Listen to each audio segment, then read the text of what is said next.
Here's an illustration created by a forum member named Mangler on the JREF forums. It shows a shot of Patty, the alleged Bigfoot filmed by Patterson-Gimlin in 1967, alongside a shot of Bob Heironimous. Superimposed over each figure is a skeleton posed in a similar body position. Mangler presented these images to demonstrate that both Patty and Bob's arms have similar human-like proportions. He says it is the same skeleton in both shots, with the only difference being the pose and the camera angles. Another forum member, Sweaty Yeti, doesn't accept that this could possibly be the same skeleton. He wants to see an animation of one shot flowing into the other. Perhaps Mangler will produce such an animation, but I decided to take a stab at independently replicating Mangler's results to see if I could match his poses with a skeleton model I happen to have. I believe I was able to match the images fairly well, given that Mangler used Poser 7 in a Poser skeleton model, and I used Daz Studio in a Daz skeleton model. As a matter of fact, the only place I wasn't able to get a satisfactory match is on the right elbow.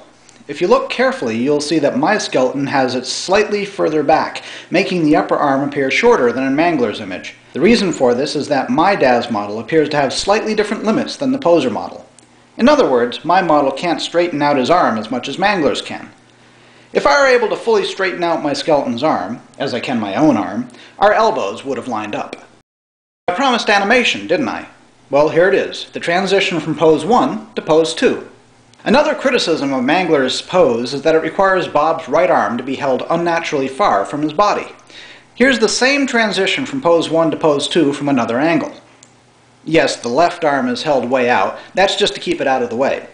The arm we're interested in is the figure's right arm.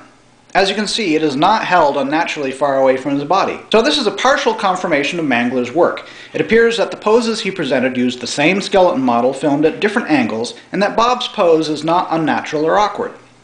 But let's go one step further and try placing our skeleton model inside Patty. Not perfect, but not bad.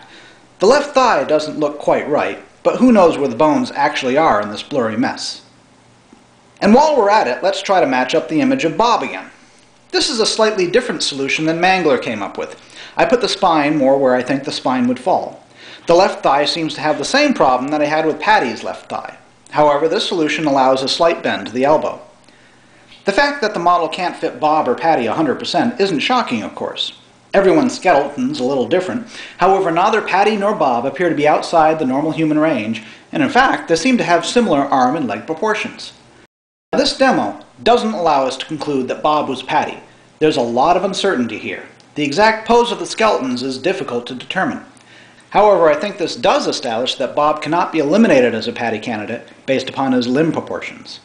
While we may lack a certain amount of precision in our posing, we know that we're in the ballpark. And this method of analysis certainly yields better results than attempting side-by-side comparisons of pictures with potentially different scales that were filmed from different angles.